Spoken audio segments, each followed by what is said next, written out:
everyone, welcome back to this week's video. Today I have a very requested video and it is finding your confidence after a fall. I have fallen off, I'm scared, how do I get over it? I need to build my confidence again, I'm too scared to get back on, I'm too scared to, when I get on, to do anything on my horse. So this is a video for all of you out there who have fallen off and are finding trouble getting your confidence back.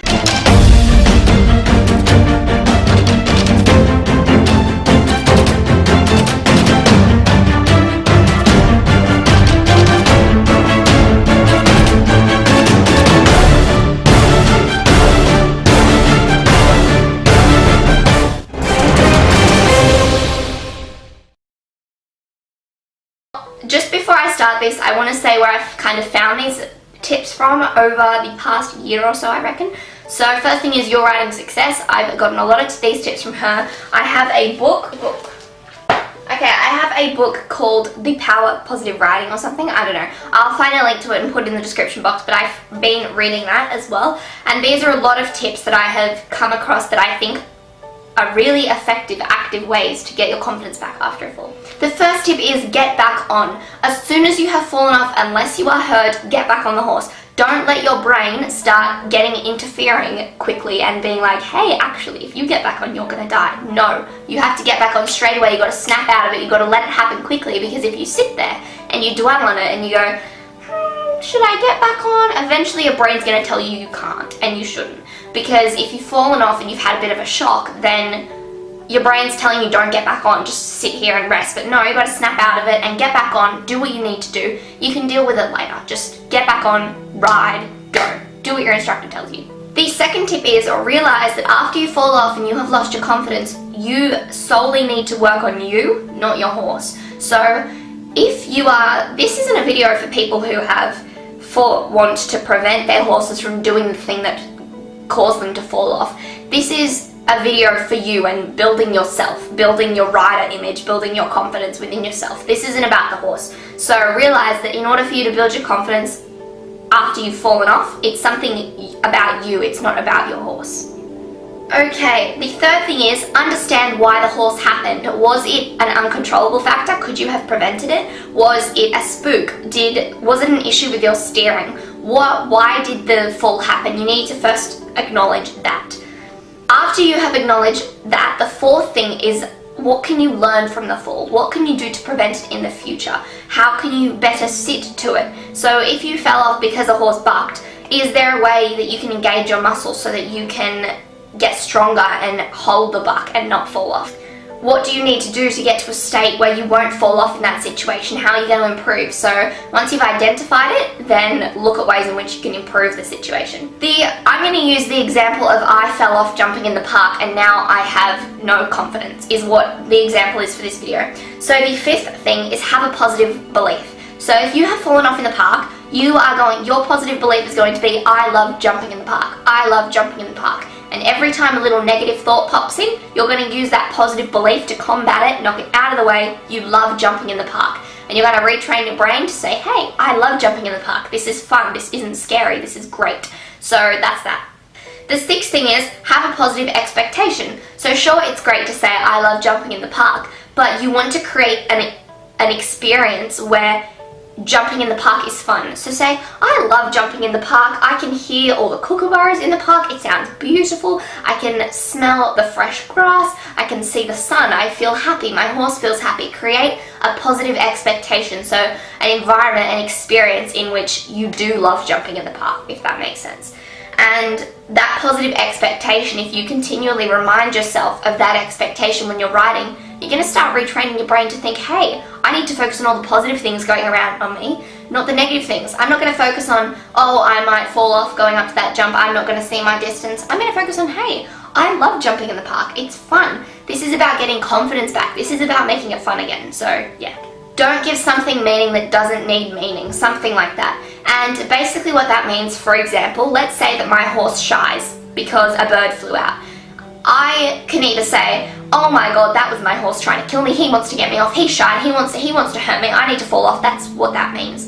That's the meaning I'm giving it. Or I can say, hey, he was just startled by the bird, let's carry on, doesn't mean anything. So don't give something meaning Don't give something meaning. You get to control what it means. So just because your horse shies, that doesn't mean your horse wants to get you off. It could just mean they were startled by something. So be careful what meaning you attach to different things. The 8th thing is use positive affirmations. So for me, the one I say is I am the rider, I'm in control.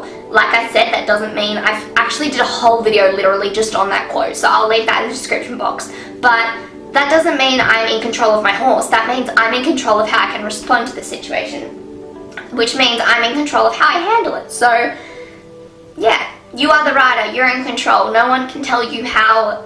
Only you can show how you're going to respond to a situation. So you can choose to respond to it in a productive way, or you can choose to sit down and cry about it and not do what needs to be done. So you're the rider, you're in control. Use a positive affirmation. Doesn't have to be that one, come up with one on your own, but whenever you're in a nervous situation, literally say out loud that positive affirmation. It'll make you feel better, I promise. Don't hope or try. That word, it doesn't mean anything. So yes, effort is important, but if you're going to make a decision, you need to be, horse riding is one of those things I think that you need to be very clear and very distinct about your decision.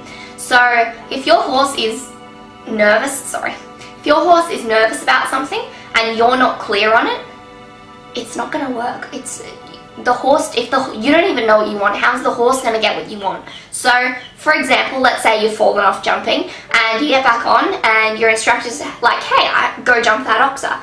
You're not going to say to yourself, you might say, okay, I'm going to go try and jump that oxer. No, you're not going to say, I'm going to hope I'm going to jump that oxer. No, it's, I am going to jump that oxer. That's the end. That's all it is. You have to have a clear decision. Otherwise, your horse doesn't know what you want, and it makes your horse lose their confidence as well. So if you want you to feel confident and your horse to feel confident at the same time, you need to be clear about your decisions. So it's, I am going to go jump the oxer, not I'm going to go try and jump the oxer, I hope my horse jumps the oxer. It's, I'm going to go jump the oxer. And if it doesn't happen, that's fine. If you put all your effort in, you did everything right, but it just doesn't happen because maybe your horse wasn't fully committed. At least you were. So there you go. My 10th tip is laugh about it. So lighten the situation. If you laugh, you are releasing endorphins. You're creating something positive out of something that was bad.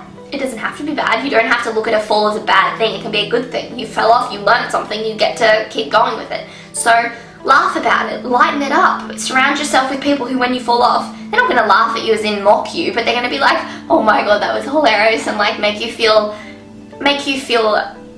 light about the situation, light-hearted. It's not something that has to be, a fall doesn't have to be thought of as something horrid and bad and scary. No. So think about how can you lighten the situation. You'll release endorphins, you'll associate it with something positive. And even if you have to, even if you have to force laughing, when you laugh, you are releasing endorphins. Just laugh, it's not that hard. And yeah, unless you've like broken a bone or broken your back or something, then sure, you don't have to laugh. But laugh about it, light-hearted, make it fun, make it funny. So there you go. Irrational fear. So after falling off, ask your and you've gotten back on, you've done what you need to do, but then later you start to feel scared if you ever get in that situation again. Of course you're always allowed to feel scared, no one's telling you you can't, but is there really a reason for you to be scared? Is there anything that really is dangerous that's happening? Is it, say you're on the safest school in the riding school, only a few people have fallen off this horse, you were on a different horse when you were riding, you fell off jumping, you get on this horse, and this horse jumps beautifully, jumps fine, never refuses, but you're scared on this horse. That's a bit of an irrational fear, that's a bit stupid. So question your fear. If your horse is genuinely going to put you in danger, sure, you can feel fear, but if it's a bit of an irrational fear, just to take a moment to think about that and think, is this really something I need to be scared about? Because I don't think I need to be. Tip 12, change the internal representation of the event of your fall. So if you remember falling off, and let's say, for example, I fell off. I'm using jumping as an example because, to be honest with you, jumping is one of the only situations I really fall off in. I don't tend to fall off when I'm schooling. It's more when I'm jumping that I fall off. So that's why I'm using this as an example. But let's say I was coming up to a jump, my horse skid out to the side, and I fell off. That's the event that happened.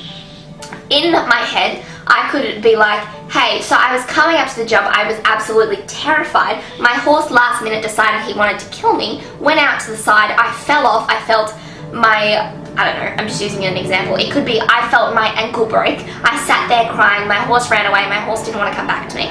That could be what happened, that's how you interpret it. Or, I'll wait for the plane to go. Or I can be like, so I was coming up to the jump, I was having so much fun, but then my horse decided he wasn't really in for it, which is fine. I mean, we don't have to be in for everything. And then my horse decided he wanted to do a little dance to the side. I fell off and we were all sitting there laughing while my horse went and picked some grass. That is a much more positive, relaxed, light-hearted interpretation of what happened. It might not be what really happened, which this is another technique I learned from Natasha from Your Writing Success. Might not be what really happened, but you can try and imprint that in your mind that that is what happened, so that it doesn't seem as bad, if you know what I mean. So do that. Make it light-hearted, make it quite short. Don't drone on about what happened, you know, something quick. We were coming up to it, he skipped to the side, he danced, I fell off, everyone was laughing. We were all having fun, and then he just went and picked some grass. It's very short, very light-hearted, and include some emotion. So is it going to be a happy, that was a happy experience, that was funny, because I was talking about the laughing and the having fun. So change your internal representation, don't make it a bad thing, rewrite the picture of what really happened in your mind. The 13th thing is usually I will see people who maybe, when I talk to other riders, you know, they canted, they didn't want to canter now because they fell off, or they jump maybe they jumped a dazzle board and they fell off, and now every time they go to jump a dazzle board they think, oh my god, I'm gonna fall off. Just because you fall off that one time doesn't mean that's always going to happen, because if you get yourself in that kind of thinking, you're just going to be stuck in a roadblock for ages and ages. So remember that just because you fall off doing a certain activity, it doesn't mean that every time you do that activity, you're going to fall off. So just because you fall off jumping, just because you fall off cantering, just because you fall off when you go into 2-point, doesn't mean that every single time you do that, you're going to fall off. Don't think that. The 14th thing is 2 steps forward, 1 step back. I say this all the time in my videos, but I think it's a really important concept, because you should challenge yourself a little bit, but then review something that you feel confident with. Challenge yourself a bit, review something you feel confident with. 2 steps forward, 1 step back. And if you do that, I find you tend to get your confidence back pretty quickly. And the last tip is number 15, make the choice. And you can sit there, you can cry, you don't have to ride if you don't want to, but I think you should make the choice to just get over it, build yourself up, get your confidence back, get back on, try as best as you can, laugh about it, have fun, decide, make the choice. You're going to get back on that horse and you're going to get your confidence back. This is a video I've been wanting to make for a really long time, and I didn't really know, I didn't want it to be wishy-washy, I wanted it to be things you could actually do. So the last few months I've really been going out and looking at really effective ways that you can try and change your perception of a fall and get your confidence back. But anyways, I will see you for next week's video. Goodbye. Oh, and also I'll leave the links to everything I mentioned down below, so go check that out. Goodbye.